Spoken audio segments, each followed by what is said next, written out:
It was clear that the romance novels I was reading were scams. Yeah, otherwise, I wouldn't have reached this conclusion. So, why did you make that choice?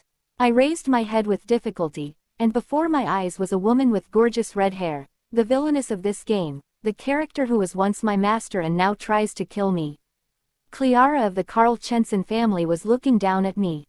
Her eyes, tinted with a soft green glow, were staring at me as I lay on the floor. If you had just listened to me like you always did, it wouldn't have ended like this, right? Clara shook her head with a face of incomprehension. However, those words weren't true. In the game I was possessed by, Clara was a villainess who harassed the female protagonist, and I was just an extra, a noble young lady who followed Clara around. The extra, Anise, dies early in the game while tormenting the heroine at Clara's orders. When I first realized this was her fate, my choice was very simple: betray Clara and join the heroine. Like the romance novels I often read, I thought I could survive if I chose that route. But that wasn't the case in reality. Clara, who found out that I was having some kind of relationship with the female protagonist, betrayed me. She didn't leave me alone. She chased me all the way to the end, destroying my family as I ran away, and eventually reached me here. It was as if the script had been written to say that my fate in the game was death, and that I couldn't escape that fate. Why did you do that, Anise? Couldn't you just follow me quietly? Did I upset you, or were you thinking something else? How much I care for you. Don't lie. I cut off Clara as she continued to speak eloquently. You were going to kill me anyway. Clara was a selfish woman who only cared about herself. There were more than a few extras who were abandoned by Clara in the game and died. I was the first character to be abandoned among them. The fact that if I stuck with Clara, I would die at any moment was unchangeable. So, the statement that Clara cared about me was a lie. Clara stared at me intently, then slowly straightened her back and twitched the corners of her lips in a smirk. You're quick-witted. That's right. I was planning on killing you. But instead of just throwing you away like this, I thought you'd still be useful. You were quite useful, but the tool I thought was good developed a will and rebelled against its owner. Isn't it natural for me to be angry? So, you followed me so persistently just because I betrayed you? Yes, it's a very important matter. I have a lot of pride, Anise. Nothing makes me angrier than when something I consider mine betrays me. Whether it's an object or a person, a man or a woman, it's the same for all of them. Clara slowly raised her hand, grabbed the necklace around her neck, and pulled it lightly. The gold chain snapped and rolled across the floor. The only small bead she could hold in her hand was red. Clara unfolded her fingers. But, as I said before, I cared for you. I thought you were quite useful. So, are you going to try to save me? No way. I'm just going to give you a choice. Clara, her red lips pulled into a deep smile, threw the red bead right in front of me. Eat it and die here, or starve to death very slowly in this prison. Your choice. I bit my lip as I stared at the marble that had fallen to the floor. It was the marble that Clara carried around in the game to poison the female protagonist. When it touched water, it melted and the poison inside flowed out. Clara had planned to use this poison on Anise. I was going to order that for you anyway. That's right, I used Anise, the character I had imagined. Anise was poisoned by Clara's orders, but she ended up dying after being poisoned by the male protagonists. So in the end, the future doesn't change. Whether I was the supporting character of the villainess who harassed the heroine or the heroine who betrayed the villainess, the ending was the same. I looked up at Clara. She was smiling faintly, as if telling me to eat quickly. I guess she had no intention of letting me live. Clara was a cruel and psychopathic character in the game. If you begged her to spare your life, she would definitely lose interest and leave. Death. This was my second death. The first was the day I hit the jackpot with XX coins. Thinking back, it was so unfair. If it weren't for that crazy motorcycle, I would have been living well in real life with the billions I earned from coins. How did I get hit by a motorcycle and die, then get possessed by a game and die here too? I laughed in vain at the thought of dying twice in a row. What happens if I die here? Will I be possessed somewhere else now? Or will I go to heaven or hell? I wanted to go back to reality. However, there were no saves or loads in life. After briefly recalling the reality I couldn't return to, I slowly lifted the marble and put it in my mouth. You're not going to spare me, are you? Why are you asking something so obvious? I twisted the corners of my lips at her calm voice. Yes, no matter what I said here, the future wouldn't change. Even if I knew the future, would she believe me? She'd think I was some crazy person talking nonsense to survive. I twisted the corners of my lips as I watched Cleara's expression slowly harden while looking at me. Shall I tell you something fun? I looked at Cleara, who was tilting her head with narrowed eyes, and bit the bead in my mouth. I slowly opened my mouth as the liquid went down my throat in an instant. I'm telling you how you're going to die. What? You will die a terrible death. You will be locked up in a prison worse than the one I'm in, sleeping with bugs and eating filth. You'll be tortured for 10 hours a day, and the words, "kill me," will be on your lips every single day. The poison that had seeped into my body reacted immediately. Even amidst the burning pain, I tried hard not to lower the corners of my lips. I reached out and grabbed the iron bars, straining my eyes. And when you finally reach death, you will stand before the public square and become an example of what it means to be an evildoer. Anise, look carefully. Blood flowed from my mouth. I smiled contentedly at Cleara's furious face as my consciousness slowly faded away. That is the result of the actions of the great villainess, Cleara Fear Carlson. Please, when the time comes, I hope you know. I slowly collapsed, looking away from Cleara, who was glaring at me, her face flushed red. I fell to the cold floor and quietly spoke my last words. You shouldn't kill me. I'm telling you. With those words, I closed my eyes. In the darkness where my eyelids had sunk, I heard something kicking the iron bars in anger, but I didn't care anymore. After all, it was a story that had nothing to do with me anymore. Please, Cleara, I really hope you meet that miserable bad ending. The worst bad ending you could ever face. I'll pray that you get there safely. As I quietly waited for the end in the darkness, a choice appeared before my eyes. Should I load? If so, does the load save work? I furrowed my brows and paused for a moment before slowly raising my hand and choosing Y. Achievement. I'm back. Completed. You can now use the cash shop as a second round special reward. You can check some of the favorability as a second round special reward. The achievement system will be opened as a second round special reward. Error. An error occurred while loading memories. Some information failed to load. Error. An error occurred while loading the saved contents. Some linking failed, resulting in an error in the deployment. As soon as I loaded, I was dumbfounded by the phrases flashing before my eyes. What are achievements? No, what is a cash shop? I stared at it for a while, not knowing what was what, until the scenery before my eyes seemed to distort and my head spun. Oh, I feel like throwing up. I tried to shake off the feeling of the sky spinning while holding my churning stomach, but as time passed, the dizziness grew stronger. I'm dying. Ah, am I already dead?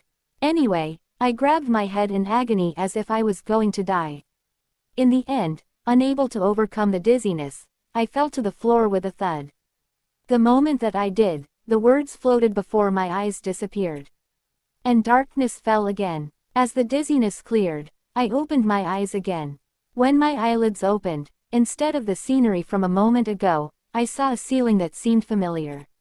I tried to hold onto my blurry vision and slowly got up. Still feeling dizzy and nauseous, I quickly covered my mouth with my palm.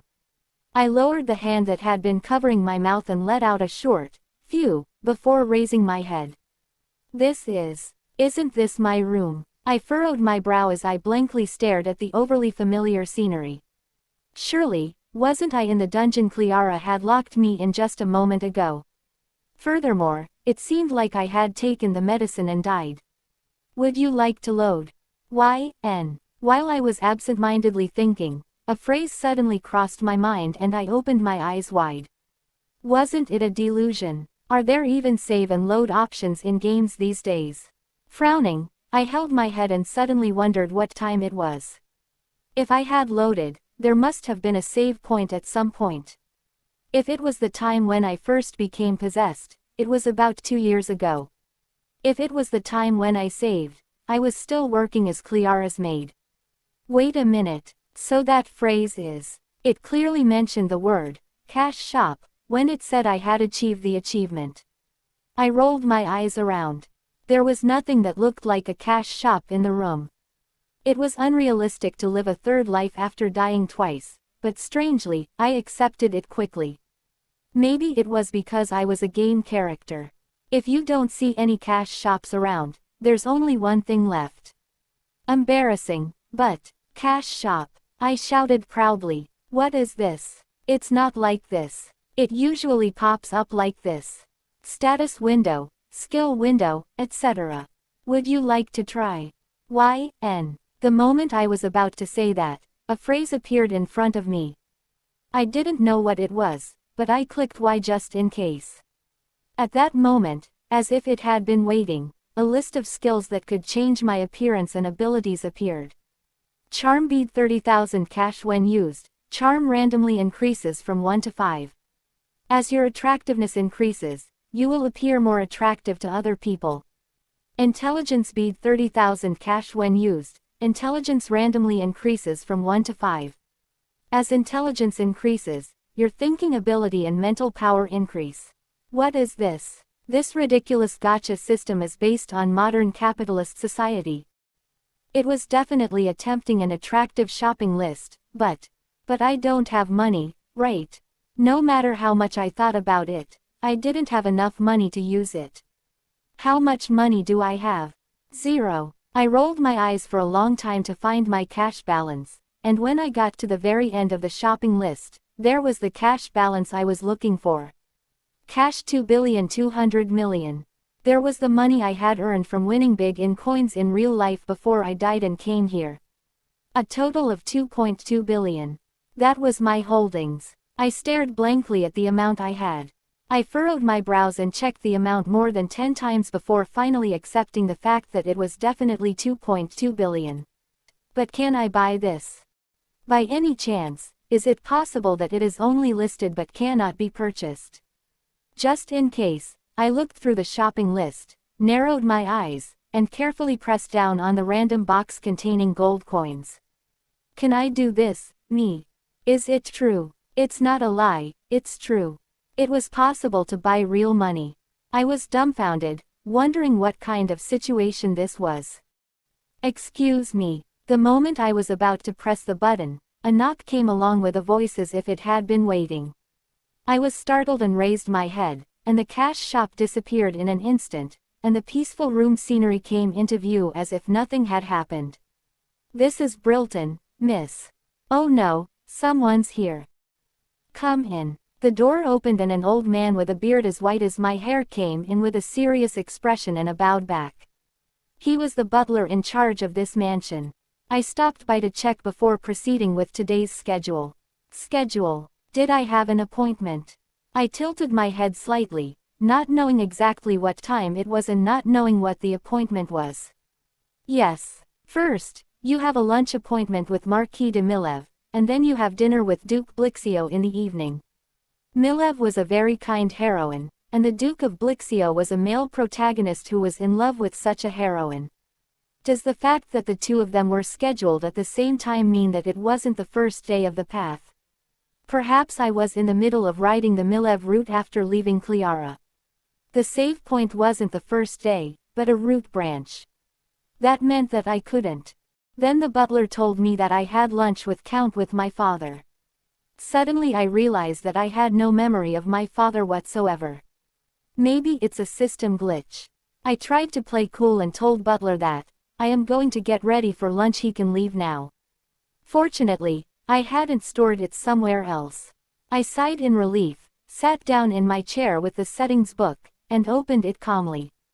The settings, starting with Milev Dominion and Clara Fear at Carlsensen, were described in great detail. Everything from hobbies, personality, age, and appearance to even the size of the characters was laid out thoroughly.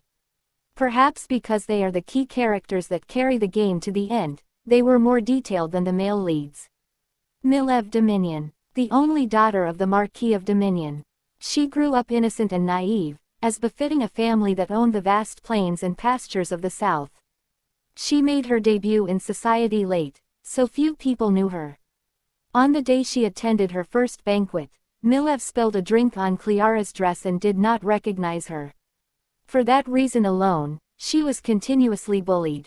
A character who was blatantly loved by the male protagonists.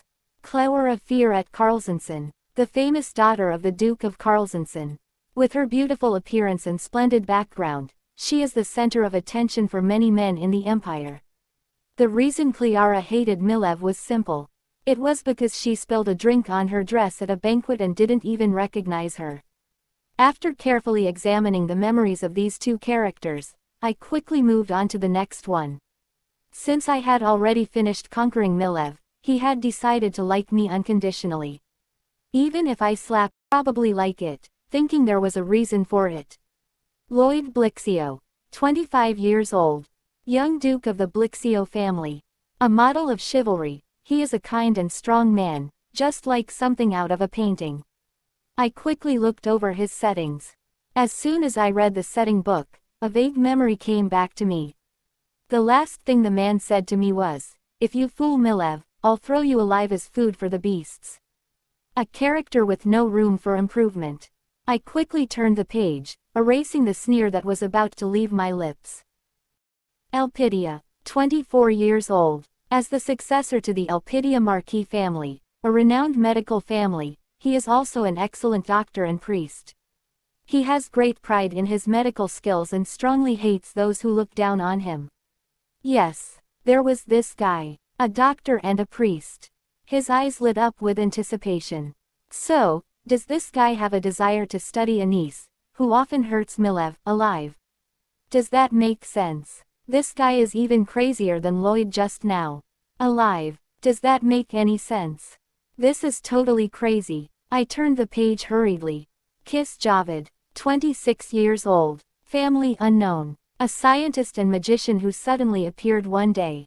He, a scientist, is fascinated by Anissa's vicious nature. If given the chance, he would like to experiment on Anissa to learn more about her vicious nature. So, experimenting on me. This guy is not in his right mind. As I read, the memories became clearer, and the conversations I had with these men when I met them were so hopeless that my eyes started to darken. I hoped that at least the last one would be sane, so I skipped to the last character's setting.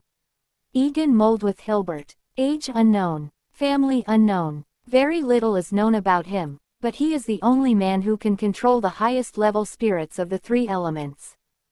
Is there a man like this? I sighed deeply and... Yeah, I was mistaken. You should have become friends with the male leads instead of becoming friends with Milev. At this point, even if she hadn't died to Clara, she would have died to the male protagonists. But come to think of it, I said something like that when I first got possessed, but I gave up right away. How could I approach her when her favorability rating is that low? But even if I avoid Clara, I think I'll still be killed by these guys. If things continued like this, my life would be completely torn apart as soon as I met them. My head felt heavy. Conversely, in order to get Milev's happy ending, I had to max out my affection with the male protagonists. As I was lost in thought, searching for a solution, a sudden noise echoed from the balcony, startling me out of my reverie. The sharp sound was soon followed by a heavy voice that sent a chill down my spine. Anis Yungay, do you find me amusing? His words dripped with disdain, and his eyes reflected a hatred so intense that it felt like they could kill me on the spot. His gaze flickered between my face and Lloyd's, lingering on his hair for a moment before he regained his composure and spoke again, this time with urgency. That's not it, I muttered, my voice barely audible. If it were, I wouldn't have broken such an important appointment just for a nap. I wasn't lying. My head was pounding, and I was stuck in a situation I couldn't wrap my head around. What did a broken promise matter when I was teetering on the edge of chaos? But the fact that someone as powerful as the Duke had come all this way to address it meant the promise must have been significant. I wanted to ask why the dinner was so important, but fragments of the setting I had once read about flickered in my mind, stopping me. Horrifying thoughts swirled through my brain, leaving me dizzy. Oh no, I couldn't die here, not like this. I wasn't even sure if I could reload. Desperation made me blurt out, "Oh, that's a misunderstanding." Misunderstanding. Lloyd's eyes narrowed, his voice cold and sharp. His blank stare made it clear that he had barely grasped the situation. Around us, the servants and guards exchanged looks of shock, their surprise evident at Lloyd's sudden appearance. Lloyd Blixio, the most sought-after man in the Empire. The sole heir to a title steeped in tragedy after his predecessor's untimely death, he was still unattached and without a fiancée. His status made him the subject of intense interest, and it only made this moment even more terrifying. I cleared my throat, struggling to shake the heaviness of his gaze. "Would you like to take a walk?" My voice wavered, and my eyes darted around, searching for an escape. Lloyd noticed but followed me nonetheless. As I walked, I felt a strange sensation gnawing at me. Where am I? I realized with growing dread that I had no idea where I was going. The hallways all looked the same, as if someone had copied and pasted them over and over again. Should I find a map? I sighed inwardly but couldn't stop moving. Lloyd's sharp, piercing eyes were fixed on me like daggers. I glanced back nervously and saw him frowning, clearly displeased. "Is it far?" he asked, his voice simmering with impatience. I swallowed hard. In a panic, I swung open the nearest door, hoping for some miraculous solution. Instead, I found myself staring at a pantry. Of all places, why a food storage room? Lloyd's look of disbelief almost made me laugh, but I quickly stifled it. "What is this?" he asked. "Come inside," I said hastily, grabbing his wrist and pulling him in. Desperation fueled my actions. I shut the door behind us and turned to face Lloyd, trying my best to appear confident. "Not many people come here. It's a good place to have an important conversation." His expression hardened. "If that's the case, why not a study?" I floundered. "Oh, anyway, there's something important I need to discuss." My voice cut through the tension like a blade, changing the subject as quickly as possible. It worked. Lloyd let the pantry go unmentioned for now. But my mind was racing. What should I say? If I asked why he made this dinner appointment, surely it would only fuel his anger. Whatever it was, it must have been important for him to chase me all the way here. Suddenly, I remembered Malev. Anis, the former me, had tormented Malev under Cleara's influence. If I promised to work hard and support them, would he believe me? Or would he see it as another scheme? I gathered my courage and looked up at him. Lloyd's expression was steely, his patience wearing thin. If I delayed any longer, I feared he would truly strike. After coughing to clear my throat, I began, "Duke Blixio, please listen carefully to what I have to say." His features softened, if only slightly, and for a moment, there was a hint of curiosity behind his stoic demeanor. But just as I was about to speak, the door behind me swung open. A startled maid stood there, eyes wide at the sight of us. I'm sorry," she stammered, her voice high with panic, and then slammed the door shut with enough force to rattle the room. Lloyd's expression darkened, colder than before. "Didn't you say no one came here?" His voice was low and ominous, and the tension in the room grew thicker. His name, once a deep red, began to turn black. Then, a warning flashed in my mind. Caution. If his name turns black, you will suffer a severe penalty, pain, injury, or even death. Wait, shouldn't I have been warned sooner? This wasn't in the original setup. "Thank you, young A," Lloyd said in a voice dripping with sarcasm. "Thanks to you, I'm now known as the perverted duke who enjoys secret meetings in pantries." His arm rose, and for a brief moment, I was certain he would strangle me. I curled up into a ball, bracing myself for the pain, but nothing came. I cracked open one eye to see him standing by the door, his annoyance still palpable. "Instead of staring at me like that, why don't you go and tell those maids to shut up? He snapped, glaring at me.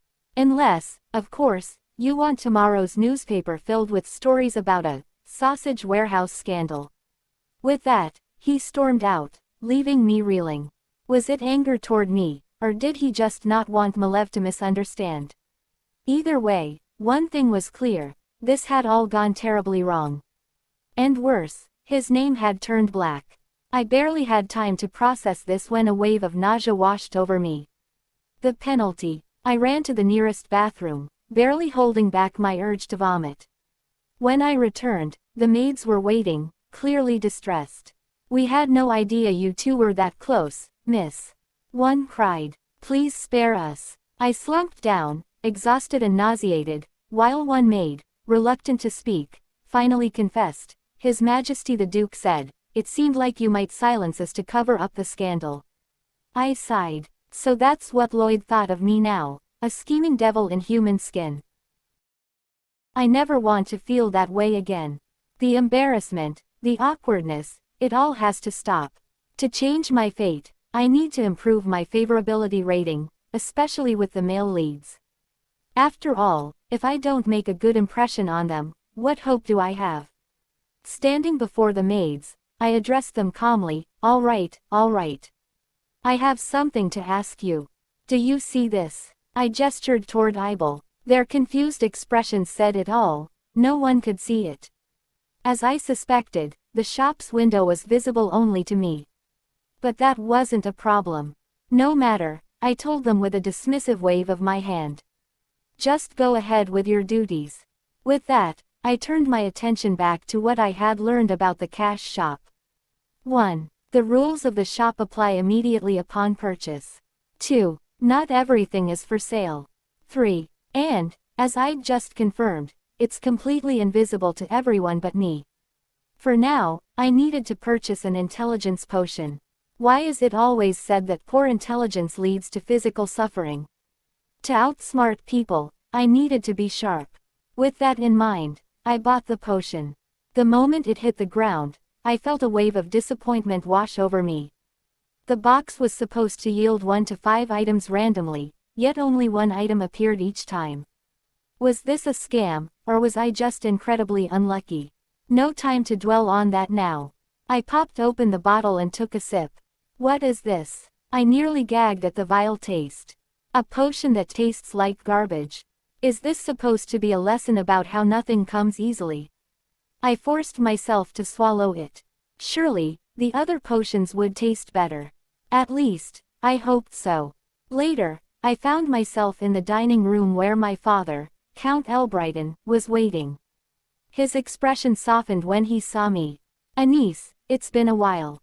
You seem different, taller, perhaps. Children grow every day, father, I replied with a smile. He chuckled, I suppose that's true. I haven't seen you in quite some time. Yes, it's been a while, I agreed, though my mind was elsewhere, thinking about the potion. I should have used it more strategically, but there would be other chances. Then, just as I was lost in thought, I'm sorry, I didn't want to leave you alone for so long. I've been caught up with work. It's all right, father, I understand, I reassured him. The Count's eyes softened as he looked at me. You've grown into such a fine young lady. I haven't done much, but I'm so proud. I couldn't help but feel touched until his next words shook me to my core. But tell me, Anise, when did you become romantically involved with Duke Blichio? Startled, I froze. What? Father, what are you talking about? A little while ago, Brilton mentioned something. He said you two exchange letters and enjoy secret meetings. Even the food storage. Father, no, that's not it at all. I exclaimed, horrified by the misunderstanding. His expression remained calm, though. Well, you're an adult now. I can't interfere too much, but really, the sausage warehouse. Isn't that a bit much? My mind was racing. Where did everything go wrong? Was it when I missed that dinner with Lloyd? Or when I followed Duke Blichio to the reception room without question? It felt like everything started unraveling the moment I met Lloyd. The trend these days, father continued, secret meetings in warehouses. It's just so avant-garde for me to keep up with. Is that what's fashionable now? Father, I assure you, none of this is true. I cried out, trying to dispel the absurdity of the situation. If Anise hears of this, she'll reject the Duke's proposal for sure. And then, Lloyd's anger will undoubtedly be directed at me. A bad ending. The character has died. I hurried to explain everything that had truly happened between the Duke and me. After listening intently, Father finally seemed to understand. So, you're saying you have no involvement with Duke Blichio? He asked. That's right. There's nothing between us, I confirmed. His response, however, was unexpected. Then it's even more of a problem. It would have been better if you were actually in a relationship with him. At least then the rumors could be dismissed as just an eccentric romance. Now, there's only one solution: get engaged to Duke Blichio. Father. Anise, he said sternly, he's one of the most sought-after men in the Empire. Getting engaged to him would turn this rumor into nothing more than idle gossip. It's the best option. I'll think about it, I muttered, knowing full well that the Duke despised me. Not to mention, he wanted me dead. What should I do now? The next morning, I anxiously scanned the morning paper, checking for news about myself, but there was nothing. My breath of relief was short-lived when Duke Blichio himself appeared in my bedchamber. Rest assured, there's nothing about you in the newspapers, he said casually. Startled, I tried to regain my composure as he handed me another newspaper. But, the edition I read earlier. He interrupted. The first edition had the story, but I had it replaced. I couldn't let it cause any trouble for Count Elbrighton. Suspicious, I narrowed my eyes. You want something, don't you? There's a party at my residence in 3 days. Young Lady Malev will be attending, and I need some time alone with her, he explained smoothly. If that's the case, handle it yourself, I replied coolly. His response was sharp. Do you really think a shy young lady like Malev would want to be alone with me? Reluctantly, I agreed. Fine. I'll attend the party and ensure that you two are left alone, but whether or not it goes well is up to you. Don't take your frustrations out on me. Agreed, he said, before swiftly leaving the room. After the Duke's departure, one of the maids picked up the newspaper he had brought and hurried off somewhere, raising my suspicions. Later, I discovered she had gone to Cleara's mansion. That evening, Cleara's voice echoed coldly through her halls. Malev is actually attending the Duke's party, she said, her tone laced with frustration. I sent a letter specifically advising her to stay out of sight. And Anise, why didn't she stop Malev from attending? I thought I gave her clear instructions. A woman next to her hesitantly spoke up. My lady, there's something strange. The appointment with the Duke was also cancelled. Cleara froze. What? The Duke visited afterward. I don't know the details of their conversation, but it seems there's a new plan in motion. Cleara's lips curled into a bitter smile. Anise, are you trying to play a double cross? Whatever you're scheming, know this, you can never escape from me. The next day, the butler presented me with some of the family's business documents. As I glanced through them, something caught my eye, and I asked, why has a bond been placed on our family's assets? Among the many businesses under the Elbrighton family name, there was one that stood out, a renowned weapons shop run by a man named Tenon Bernez. The shop had earned a reputation for being quite successful, attracting a steady stream of customers. A few years ago, however, they suddenly expanded by opening a second location. But it seemed the rapid growth had strained their finances, and they had been forced to seek outside funding. Of course, I continued, recalling the details, they came to us for financial support back then. But Father, the Count, was firmly opposed to the expansion from the start. He refused to offer any help. Bernez weapons shop wasn't just any enterprise, it was one of the key businesses owned by the Elbrighton family. Given our reputation for martial prowess, it was particularly important. I had even received reports concerning this place in the past. Curiosity gripped me as I asked, So why did Tenenbernes suddenly decide to expand? The butler's response was grave. At that time, a man approached Tenenbernes with an enticing proposition. That's when the expansion idea took root. I suspect the man may have swindled Tenen. Hearing this for the first time, I couldn't help but think, is this also a systemic error within the business? How did no one catch this? Have you informed father? I asked. The butler hesitated. The count is often away on assignments in the southern regions. I didn't want to burden him with this, so I kept it to myself. I frowned. This needs to be brought to his attention. The weapons shop represents a significant portion of the Elbrighton family's income. If it collapses, it would be a major blow to our financial standing. Don't you think it warrants a report? The butler nodded solemnly. That's why I've come to ask for your guidance first. Ah, I see, I muttered. So, you want me to handle it, then? Brilton, our loyal butler, was no ordinary household servant. His duties extended far beyond simple housekeeping tasks. He overlooked nearly every aspect of the mansion's affairs. Of course, I helped too, but my time was stretched thin with everything else I managed. Before making any decisions, I concluded, I'll need to visit the shop myself and assess the situation firsthand. The butler eyed me curiously. Do you plan to take action? I'll need to report and then decide, I replied. Whether to save the business, or let it fall. Without further delay, I made my way to the shop. As my carriage rolled up to the entrance, a small crowd gathered, murmuring amongst themselves.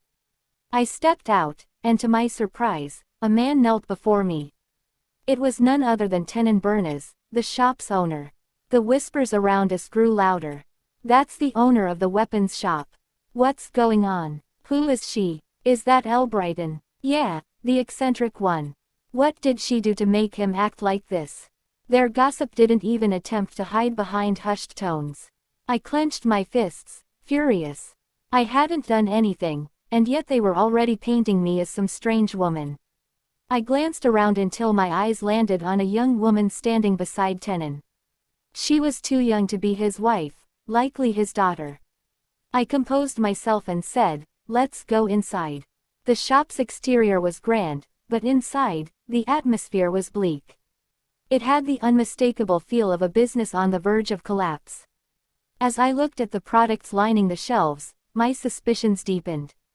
Everything was from Evgen. I called for Tenen. Explain what happened. I've heard the general story, but I want to hear your side. Tenen looked flustered, stammering as he tried to find his words. Well, that is, I'll explain. Before he could continue, the young woman next to him stepped forward, her expression calm and collected. Allow me to explain, she said. I'm Syria Bernes, Tenen's eldest daughter. I gestured for her to continue. Go ahead. The story she told was in line with what Brilton had already informed me. A man, claiming to be a well-known businessman, had approached Tenen with an attractive investment and trade opportunity. Enticed by the offer, they decided to expand the shop. Despite warnings from others, they believed the expansion would lead to success and signed an exclusive contract with a company called Evgen as part of the investment deal. However, Syria explained, after about a year, the quality of the products from Evgen began to decline. Our sales dropped, and we started accumulating debt. Her voice wavered as she continued, Father only wanted to do better. He didn't have bad intentions. I sighed inwardly. To have made such a grave mistake and then come asking for help, isn't that just shameless? Though a part of me wanted to walk away, I knew I couldn't simply ignore one of the key businesses under the Elbrighton family. You mentioned the decline in product quality, I said thoughtfully. Have other companies supplied by Evgen experienced similar issues?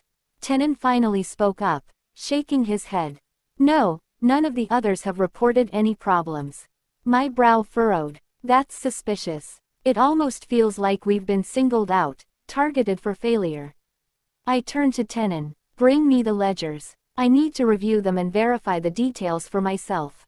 Just then, a deep, gruff voice echoed from the shop's entrance. Tenen, are you in here? I've come to talk about repaying that debt. Before I could process what was happening, a system alert flashed in my mind. Unexpected mission. Help the weapons shop and defeat the thugs. As I stood there, watching the scene unfold, my mind was racing. The man in front of me, the one who seemed all too familiar, yet a stranger, left me puzzled. Who was this? No way. Could it really be? He had the audacity to take out a loan from a private lender, of all people. The rough-looking loan shark, his voice dripping with contempt, interrupted my thoughts. Hey, Tenon, you've been hiding all this time, not even showing your face. I'm glad you finally reached out first like this.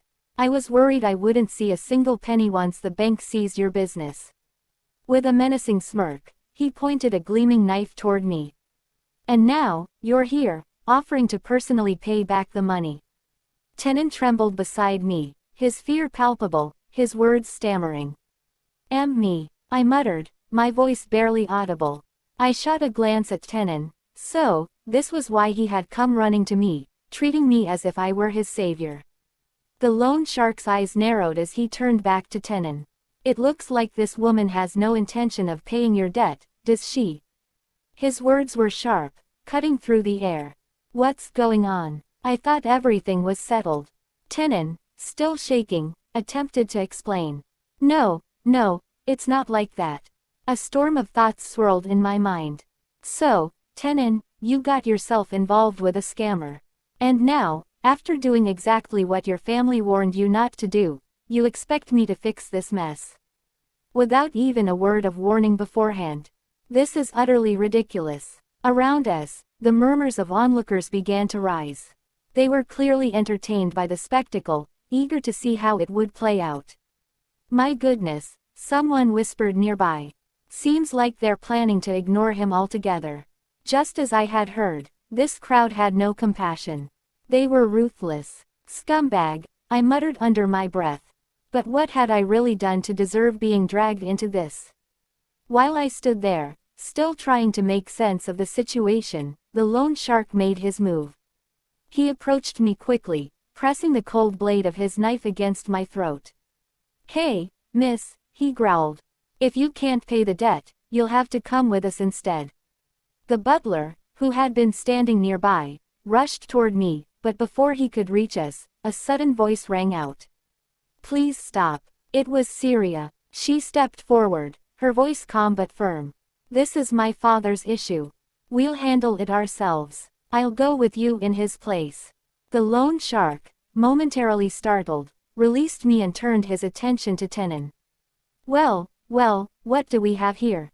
He sneered. The daughter's got more guts than the father.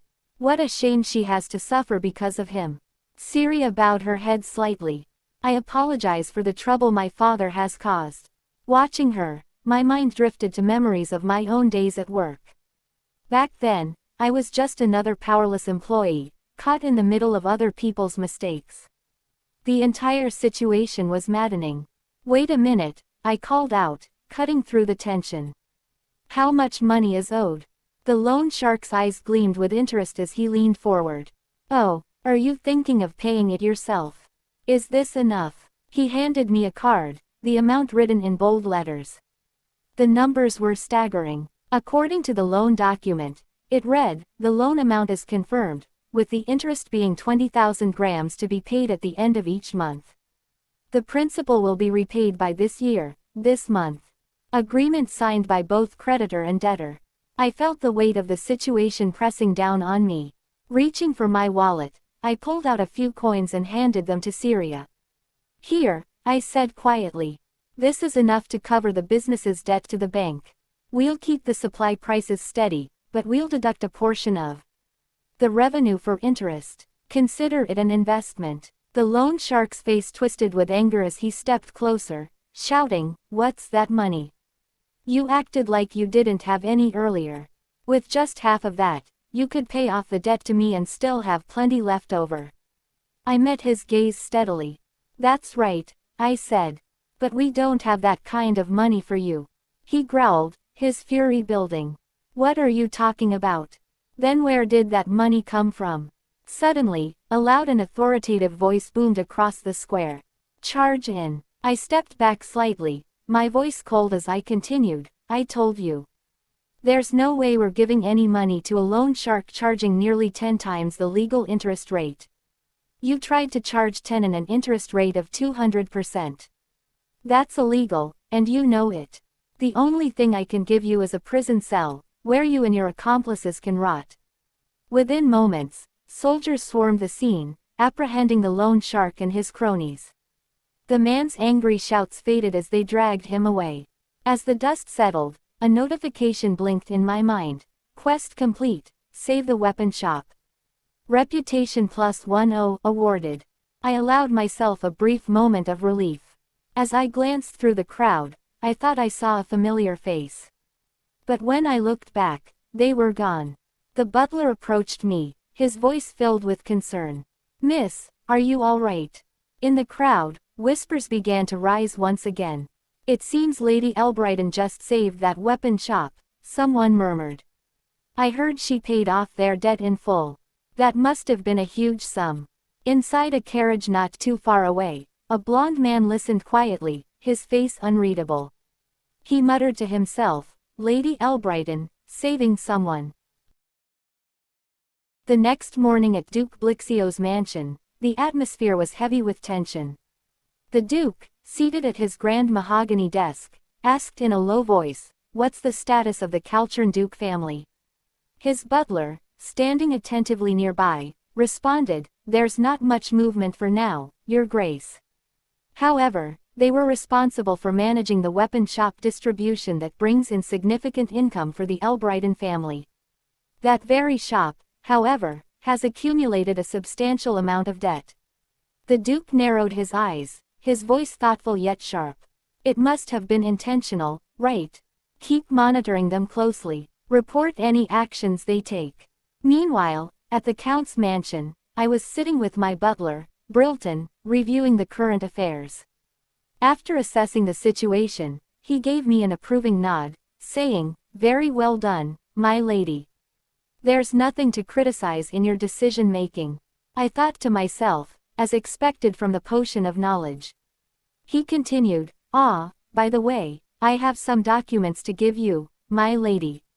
They pertain to the change in management at Berna's weapon shop from the last time we discussed it. We're also preparing to assign a team to assist with the shop's business operations." After ensuring the weapon shop's debt was settled, I had instructed that the ownership be transferred from Tenon to his daughter, Syria. Of course, both Tenon and Syria initially refused, but I had told Tenon firmly, "Get a grip. I'm not some angel or savior swooping in to rescue you two. I'm an investor." Once I made it clear, Tenon stepped down without protest, and I heard that Syria soon began her training, taking over the management of the business. Brilton, always practical, asked, "But, my lady, are you truly okay with the money spent? The debt was no small amount, and the estimated budget for this year." I waved off his concerns with a smile. "Don't worry about it. The family's budget wasn't used for this."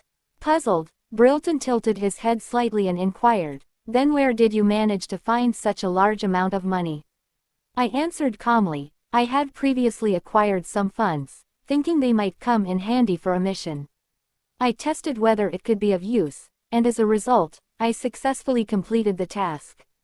The reward I received, fame, and my reputation increased by +10. Though I couldn't see the total score just yet, the reputation function remained locked for now. I knew I'd need to complete further achievements to unlock it. In the bustling city, word of my actions had already spread. "Did you hear? Lady Elbrighton saved that weapon shop owner," one villager said to another. "Yes, I heard she paid off the debt on their behalf." "Such a massive sum too.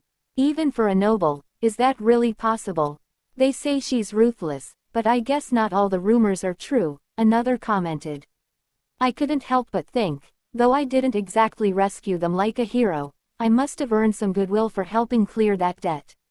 But despite the public's attention, there was someone far more important whose favor I needed, Lloyd. I suddenly remembered, Lloyd's banquet.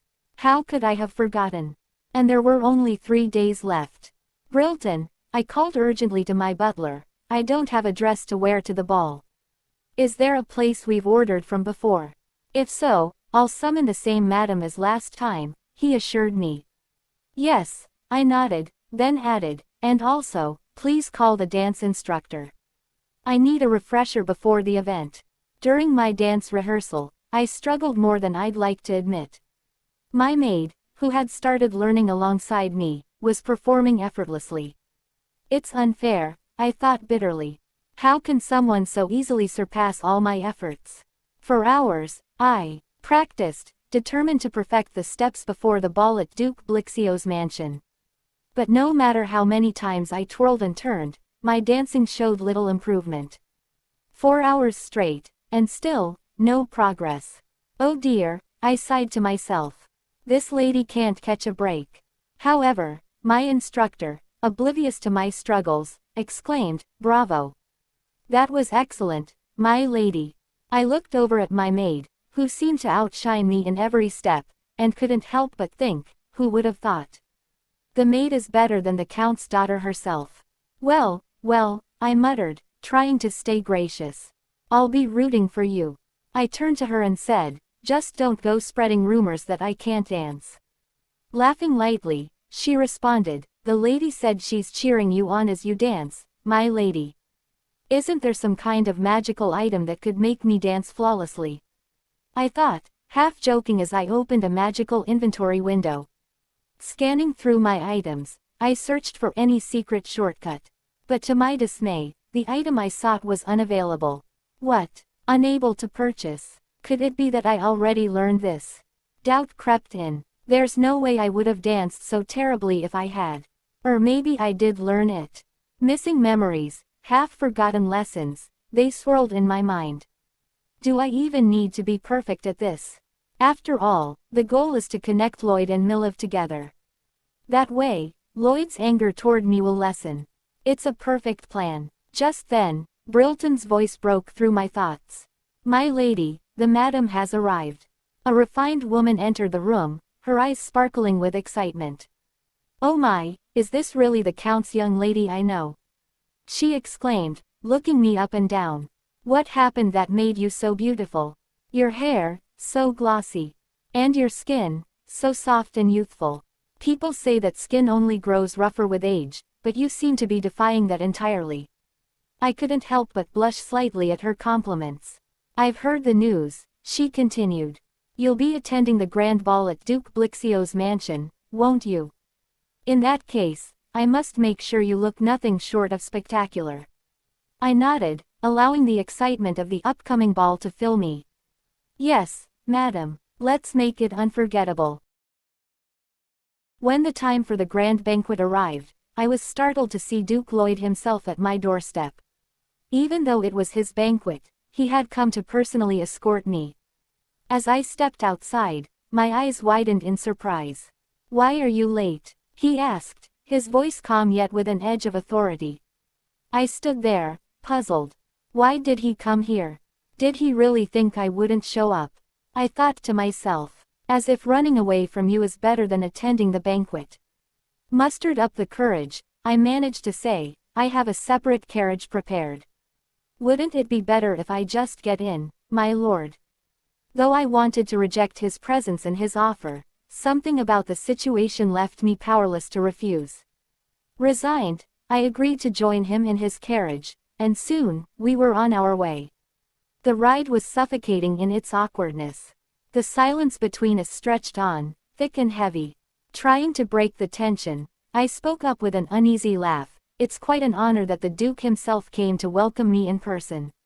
My voice wavered, but I hoped it would ease the atmosphere. To my surprise, a faint smile appeared on his lips. I couldn't understand why, but that brief moment of warmth caught me off guard.